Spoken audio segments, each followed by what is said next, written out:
अस्सलाम वालेकुम नाज़रीन। ये जो लोडर रिक्शा होता है ये हैवी या बहुत लंबे साइज के लोड के लिए डिजाइन ही नहीं किया गया।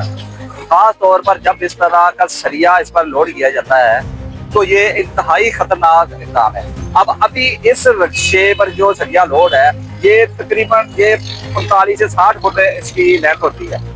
होना ये चाहिए कि इस सरिये को वर्कशॉप में कटाया जाए, फिर जो भी इसका मालिक है वो इसको मजदे या ट्रक पर अपने घर पहुंचाए।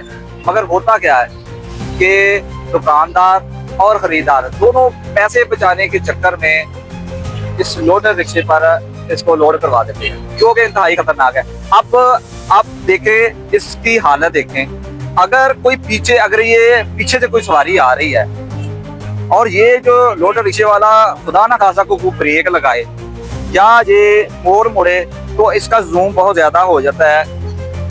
अगर इसको कोई हिट करे पीछे से तो वो भी जानलेवा होगा। अगर ये पीछे से किसी कार, मोटरसाइकिल या रिक्शे को हिट करे तो वो भी जानलेवा साबित होगा। ड्राइवर के खिलाफ तो मुकदमा दर्ज होगा ही। इसके साथ साथ जो दुकानदार है जिसने ये सरिया लोड करवाया है और ग्राहक जिसने अपने घर ये सरिया लेके जाना है, अपनी वर्कशॉप पे लेके जाना है या दुकान में लेके जाना है, उसके खिलाफ भी आनत का मुकदमा दर्ज होगा। मेरी दुकानदारों से भी इल्तमास है जो सरिये का काम करते हैं, काटर का आयरन स्टोर जिनके होते हैं, तो वो हरगिज़ इस तरह के जानलेवा काम ना करें। चंद पैसे बचाने के चक्कर में लोगों की जिंदगियों को खतरे में मत डालें।